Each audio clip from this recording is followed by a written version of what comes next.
Chapter 7 Heart Home Tag Battle Tournament. I would like to say thank you to all those whom reviewed. I read all of the reviews. If I did not respond to your review, that means that I am not sure about that certain thing, or that I cannot reveal that information yet. I want to keep some things secret for now. I like all the follows and favorites that the story gets. But seriously guys, review. It is reviews and positive responses that give me the motivation to continue to write this story. Disclaimer, I do not own Naruto or Pokemon. They belong to their own respective owners. This is non-profit work that was simply made for fun. If I owned Naruto, the guy would know a lot more jutsu and have an awesome Kekkei Jinkai like the Rinnegan. And if I owned Pokemon, Ash would be the best and actually win something other than just the Orange Islands and the Battle Frontier. Additional disclaimer, this fic will contain lemon and violent scenes. This is a warning given in advance. If you are not comfortable with that, then please leave or read at your own risk. Chapter 7 Heart Home Tag Battle Tournament. Naruto was currently holding up his entry card,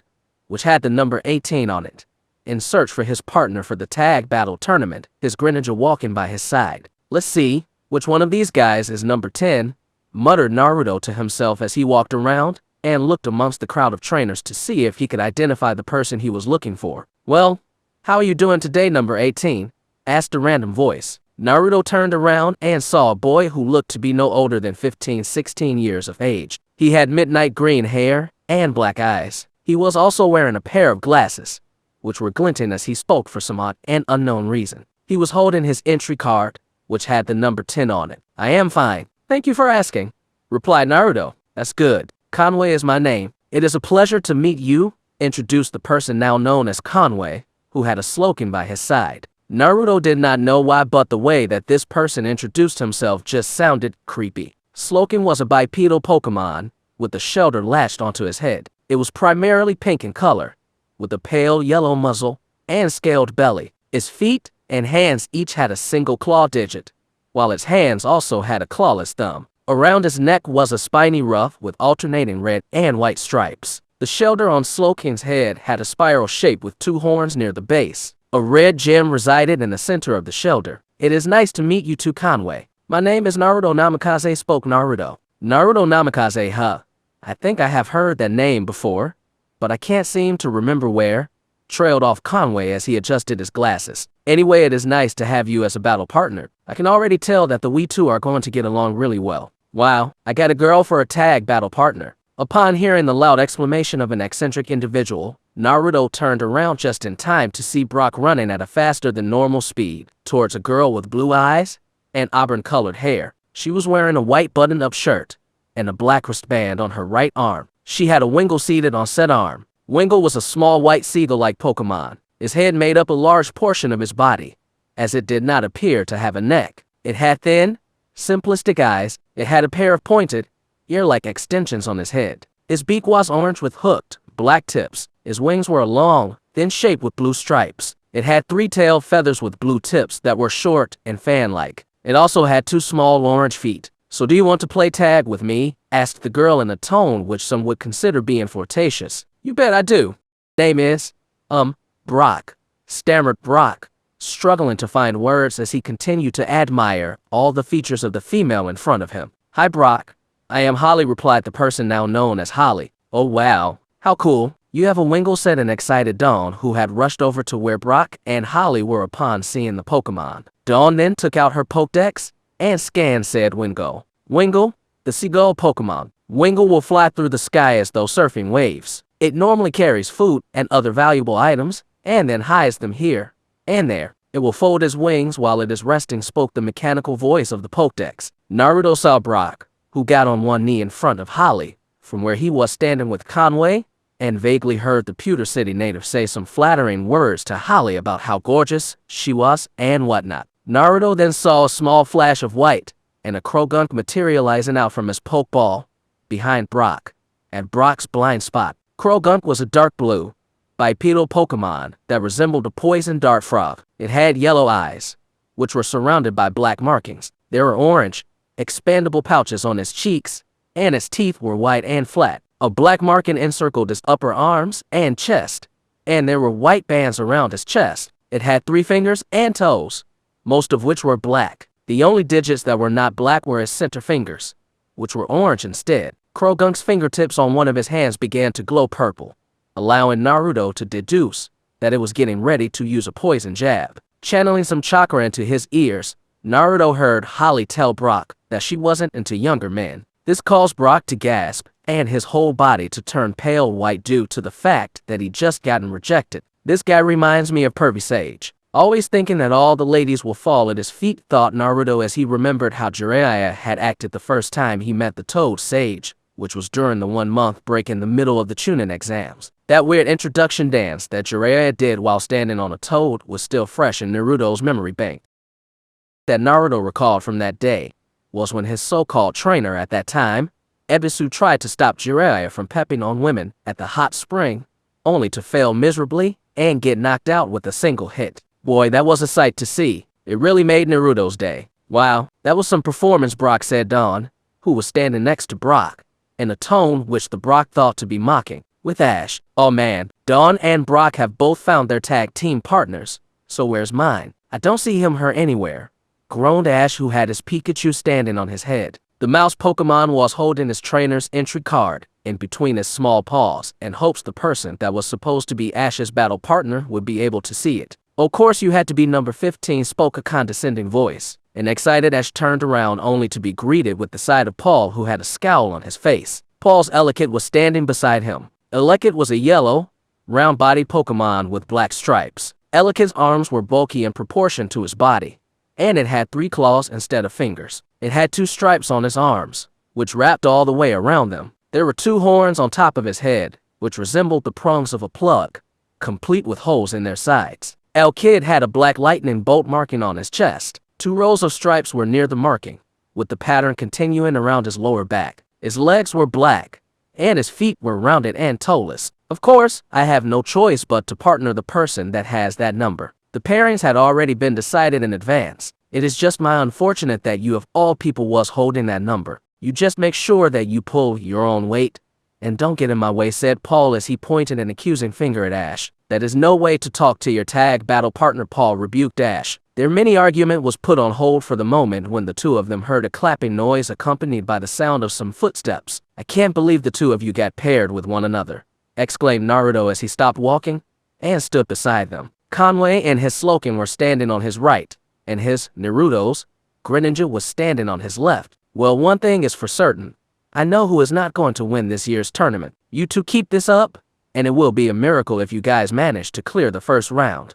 His part said Naruto walked away, leaving Paul and Ash to stew in their own thoughts and perspectives on what he had just told them. If I know Paul right, this should boost his determination to get as far as possible in this tournament. It would be a real shame if Paul and Ash were sent packing in the early stages. Oh well, nothing more that I can do, thought Naruto as he started whistling just for the sake of doing it. With Dawn and Brock, what do you know?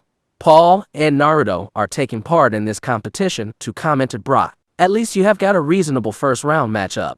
Can't believe that I have got to face Naruto right off the bat, spoke Dawn as she let out a sigh of dismay. So much for Zoe's idea of using this tag battle tournament as a way to boost her confidence. It was bad enough that she did badly in her last Pokemon contest, but this was just rubbing salt in the wound. Time skip first battle of the tournament. Dawn and her partner, Roland, were standing on one side of the battlefield while Naruto and Conway were standing on the other. Roland was a young boy who looked like he was about 12-13 years old. He had brown hair and matching brown eyes. He was wearing a green shirt with yellow stripes on it as well as a pair of ocean blue shorts. His attire was complete with a pair of white wristbands, one on each arm. Greninja, I am in need of your assistance. Alright, Slowking, appear. Naruto and Conway both let out their respective water Pokemon and waited to see what kind of Pokemon their opponents would opt to go with for this battle. It didn't matter. They had already worked out a strategy that would ensure their victory. Not that strategy mattered much. The blonde-haired Namikaze was better than any strategy devisable. He was all the strategy that they needed. Alright, Piplup. Spotlight. Dawn felt like her starter Pokemon was probably her best bet for this, though she wasn't hoping for much of an upset considering who one of her opponents was. Piplup was a light blue penguin-like Pokemon, which was covered in thick down to insulate against the cold. It had a dark blue head with a primarily white face, and a short, yellow beak. The dark blue feathers on his head extended down his back and around his neck, which caused it to appear to be wearing a cape. There were 2 white ovals on his chest and a small, light blue marking that resembled a crown above his beak. It had flipper-like arms and yellow feet with 3 toes each. "Let's go," Simisear called out Roland. Simisear was a simian Pokemon that was primarily red in color. Its ears were broad with orange insides, and it had oval-shaped eyes and a small black nose. It had a swirled, flame-like tuft on his head with a smaller tuft on either side of it. Simisear had white shoulder ruffs and a cream-colored face, chest, fingers, and toes. His hands had 5 fingers each, and both of his feet had 3 toes. His fluffy, swirled tail resembled the shape of an ignited flame. In the VIP box, a frown adorned Cynthia's beautiful face as she looked at the battle that was about to take place below. Of all the people that Roland and Dawn could have gotten matched up with, they had to get Naruto. Cynthia had actually come to Hearthome City with Roland. Roland was Bertha's grandnephew, and the aged woman thought that it would be a good idea for Roland to have a go at a small tournament like this, to give him some experience in battling. Bertha was busy, and thus could not be with Roland on his first tournament appearance, even if it wasn't a big one. Roland had been trained in his home city under Bertha's tutelage for slightly over a year and a half now. Roland's parents did not feel that Roland was ready to travel around the world just yet, but had relented a bit and allowed him to take part in the Hearthome City Tag Battle Tournament. So, Cynthia had offered to watch over Roland for the entirety of his time that he was participating in this tournament, though that didn't seem to be very long now. The champion of the Sinnoh region did hope that Naruto did not go overboard and use some crazy strategy, or do something spectacular in this battle that would really make the poor boy feel small. Even if Roland's Simisear was stronger than Roland's Magby, Cynthia knew that Roland was nowhere near ready to face an opponent of Naruto's caliber. At least Naruto wasn't using his Lucario. Cynthia did not want Roland to experience defeat at the hands of the Rasengan, like Paul did. Back on the battlefield. "Alright Naruto, let's do this just as we discussed earlier. You will handle the offense while I take care of defense," whispered Conway as he adjusted his glasses again. Naruto gave him a thumbs up in response. "Simisear, Heat Wave." Simisear opened his mouth and a white flame was created in it. Simisear then released a round orange flame at the Greninja and Slowking. Piplup, use Bubble Beam. Piplup opened his beak and releases a stream of blue bubbles at the 2 water-type Pokemon. His beak glowed light blue when it used the attack. This fusion of fire and water is unstable. Their attacks aren't in sync either. That means that it won't be very hard to defend against, thought Naruto. "Conway, you know what to do?" spoke Naruto in a calm voice, not bothered by the incoming attacks. "Slowking, use Protect." Slowking's body became surrounded by a light green barrier that had pushed out of his body to surround Naruto's Greninja as well, shielding both of them from the attacks. "Now Greninja, it is time to showcase Tongue Terror, Orochimaru style, with the spectators. Orochiwa, what has Naruto talked about?" mumbled a confused Ash, his thoughts shared by many others watching the fight, especially one purple-haired trainer and one blonde lady who was dressed in an attire that was almost entirely black in color from head to toe. Back on the battlefield, Greninja sprang into action, his tongue, which had unwrapped itself from its previous position around Greninja's neck, lashed out at Simisear's chest before the appendage wrapped itself tightly around it. Simisear's chest. Greninja then twisted his body in such a way which sent Simisear flying and crashing into Dawn's Piplup, knocking both Pokemon down onto the floor of the battlefield. With the spectators, I have seen trainers use tactics involving punches and kicks to their advantage. But a tongue? Come on, are you freaking serious? What else is hiding up his sleeve? How am I supposed to stop his Pokemon at the Sinnoh League? They're monsters, yelled Paul in his head, a look of disbelief etched on his face. No one could blame him though. With Brandon had set aside some time in his day to watch the broadcast of the Hearthome City Tag Battle Tournament. The only reason he was watching it was because he had found out from Scott that Naruto would be taking part in this year's edition of the tournament. Brandon wondered why Naruto had chosen to do so.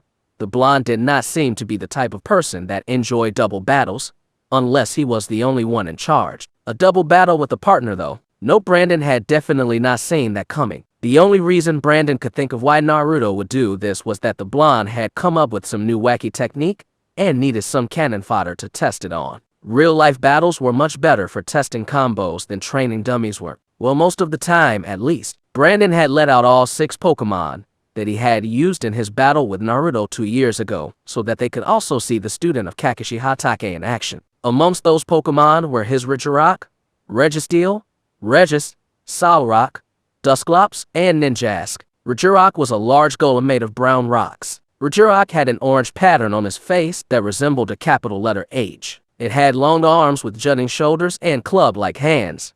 His legs were short in comparison to his body. There was a line of rocky spines running down his back. Registeel was a golem whose body was made of a material harder than any no-metal on this planet. The top half of Registeel's body was spherical and gray with a black stripe running down his face. His face consisted of 7 red dots in a hexagonal formation. It had black arms with 3 fingers each and a pair of cylindrical legs. Regis was a large golem composed of Antarctic ice that resembled a crystal. His face had an unusual pattern consisting of 7 yellow dots in a plus formation. It had 4 spikes on his back. His legs were conical and it balanced its entire body on those 2 points. There were 3 fingers on each of its cylindrical arms. Solrock was a primarily orange, spherical Pokemon. It had 8 yellow, rocky spines extending from the sides of his body, and multiple small, yellow stony bumps running vertically along its center. On his back were 2 dual rocky mounds, situated to the sides of the midline. His large eyes consisted of thick,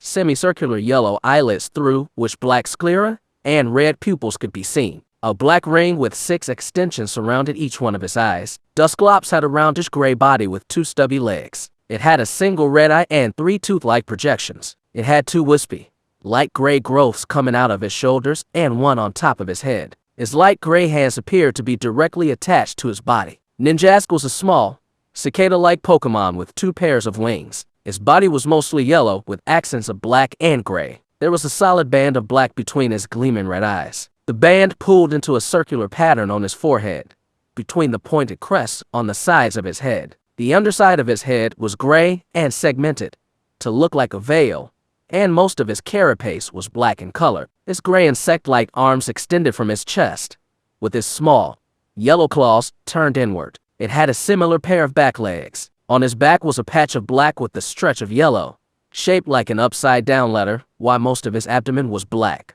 But near the tip, there was a band of yellow. It had a pair of large, veined wings, both of which had a triangular, red tipping. When Dusclops saw the last attack that Naruto had used, it started to shiver as it remembered that terrible tongue from the battle a couple of years ago. It quickly hid behind his trainer in fear, which was uncharacteristic of it. Brandon's Registeel tried to comfort Dusclops, but that did little to ease the Beckon Pokemon's fear of Naruto's Greninja's tongue terror combo. On the battlefield, I don't even think my Lickilicky could do that. I wonder if he could give me some pointers of how to use tongues more appropriately once this battle is over, thought Conway.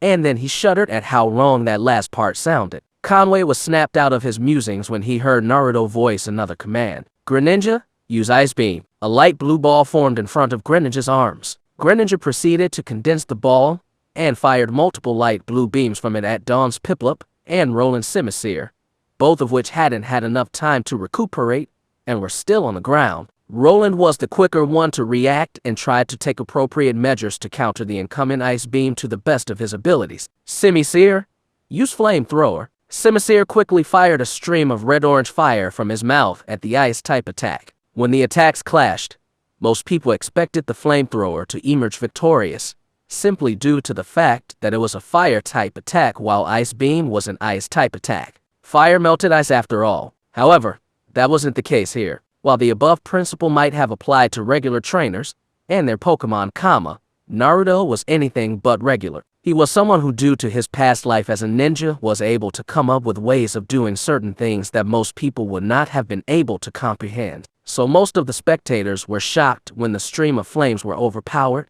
and then frozen by Naruto's Greninja's Ice Beam. The attack did not stop there. Both Piplup and Simisear, who were near the location of the Flamethrower, were frozen solid as well. In the stands, go Boss, go Boss, go Boss. He's the best. He's better than all the rest. Go Boss, go Boss, go Boss, cheered Jesse and James and Meowth in unison, all whom had taken a break-in from selling snacks to show their support for their new boss. With the spectators, I don't believe my eyes, he just did the impossible, muttered Paul weakly. In his mind there was a picture of a chibi Paul waving a white flag, showing that it had surrendered. With Flint, He actually managed to freeze fire, exclaimed an astounded Flint. He was currently in his favorite food shop in Sunashore City, owned by his friend who he referred to as the proprietor. Flint had come over to Sunashore City to see how his good pal Volkner was doing and try and find some way to get the electric-type gym leader to start battling once more.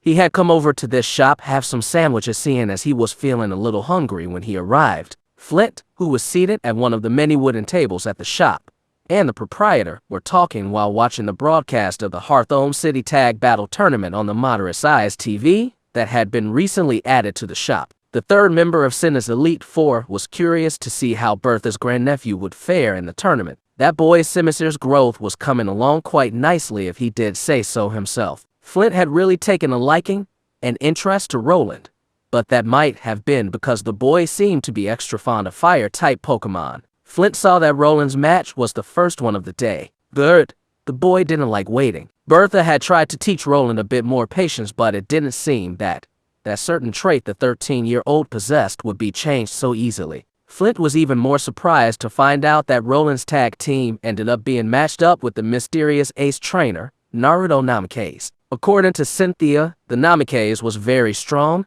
and could easily become a member of Cinna's Elite Four if he wanted to. With the description that Cynthia gave him and the other Sinnoh elites, Flint was able to recognize the blonde immediately. Naruto has blonde hair and blue eyes. His most prominent feature, though, is the 3 whisker marks on both of his cheeks. You can't miss him. That was what Cynthia had told Flint and the others when they questioned her about her Garchomp's defeat at the hands of Naruto Namikaze's Dragonite at the Amity Square. Lucian had gone off in search for the boy the very next day, wanting to confirm the boy's battle prowess for himself. Yeah, right, Flint knew that Lucian the Bookworm was probably going to challenge Naruto in the hopes that he could get a glimpse of the blonde's Latius. Flint had been mildly interested when he saw how Naruto used his Pokemon's tongue as a weapon. What had really been an eye-opener for Flint was how the son of Kushina Uzumaki had managed to freeze Roland Simiser's flamethrower. In fact, Flint had actually stood up from where he was seated and blinked his eyes several times to make sure that they were not playing tricks on him. Being a fire-type specialist, Flint knew just how much of a power difference was needed to pull off a stunt like that.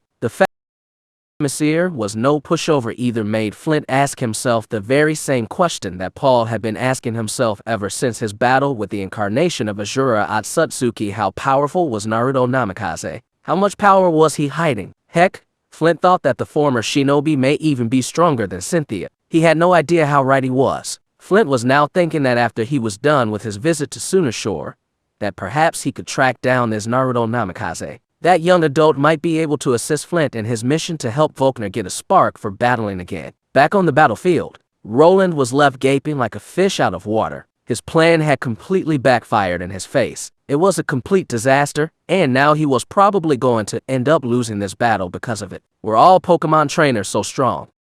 Respect for his grandaunt, Bertha, as well as his surrogate big brother and surrogate big sister, Flint and Cynthia, had just tripled in the last few minutes. How were the 3 of them able to overcome guys like this? Was this what his grandaunt meant when she said he had to use his power of observation before he acted? Roland simply stared at the blonde in front of him. What could he possibly have observed about this person? He had no clue. Roland didn't even know what he was doing wrong here. There had to be some mistake on his part. He hadn't even been able to land a single hit for the entire duration of this match thus far. Simply put, it was embarrassing. Dawn was taking things better than her partner. Part of that was due to the fact that she had already witnessed firsthand what this man, Naruto, could do when he got serious. Her battling him was like a swarm of ants trying to take on a dinosaur. There was simply no contest in this battle from the start. A young 10-year-old girl who was learning how to become a good coordinator versus a person who was already at the level of a champion. The way Dawn saw it, luck just wasn't on her side today. She might have been better off paired up with Paul instead. The keyword being might. Ninja finished this with gunk shot. Naruto apparently seemed to have had enough and decided to put Roland and Dawn out of their misery. Greninja put both of his hands together, and a silver light started sparkling in between them. The light then turned into a black bag of garbage outlined in purple, which Greninja hurled at the 2 frozen Pokemon. It exploded on impact, sending pieces of purple glowing garbage flying in all directions. Slowking, Water Pulse, Conway, following Naruto's lead, called out his finishing move as well, Slowking raised his hands and a blue ball of energy formed in between them. Slowking then threw the ball at both of his opponents. The power of the attacks proved to be too much as Dawn's Piplup and Roland's Simisear were both knocked out cold. Piplup and Simisear are unable to continue battling. That means that the winners of this first round match are Slowking and Greninja, declared the referee. Ignoring the cheers of the crowd that followed after the declaration, Naruto focused his attention on the Dawn and Roland, both of whom looked to be crestfallen after their loss, the boy more so than the girl. For some reason, Naruto felt a little bad for them. Naruto let out a sigh. Sometimes he was too nice for his own good. In the VIP box, poor Roland. He tried his best too, thought Cynthia as she saw the young lad exit the stadium quietly without saying a word. His head hung low the whole time. Cynthia decided to head out after him to see if she could cheer him up. It hurt her to see the usually active and energetic boy, who she had come to see as a little brother over the years, sad like this. Outside the Hearthome City Pokémon Center, Dawn and Roland had just left both of their Pokémon with Nurse Joy to get healed up. As they walked out of the Pokémon Center, they heard a familiar voice call out to them. "Hey, you two, why are you looking so down?"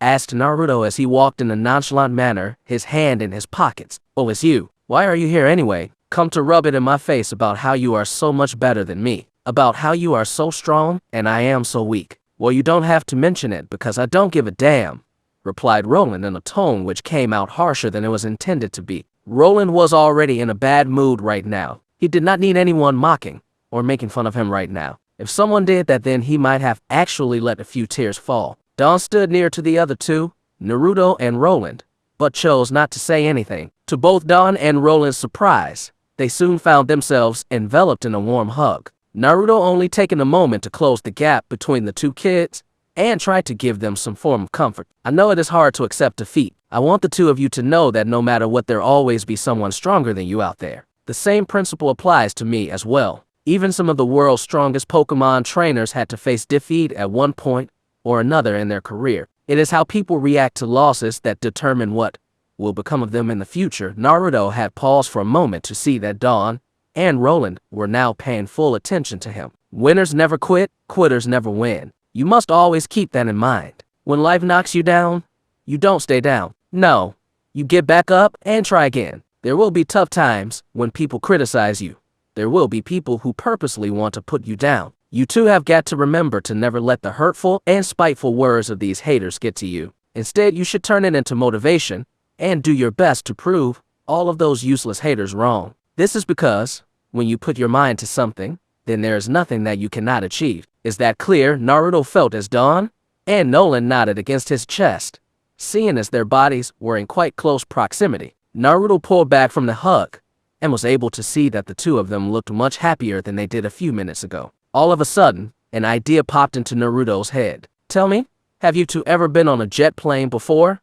asked Naruto. In response, Dawn and Roland shook their heads. "Would you ever like to try it?" Naruto got two quick and fast nods for an answer. This just made him give them a huge smile. Enlarging a shrunken Pokeball, Naruto tossed it in the air, and there was a flash of light before his Latias materialized in front of him. Roland looked at the Eon Pokemon curiously.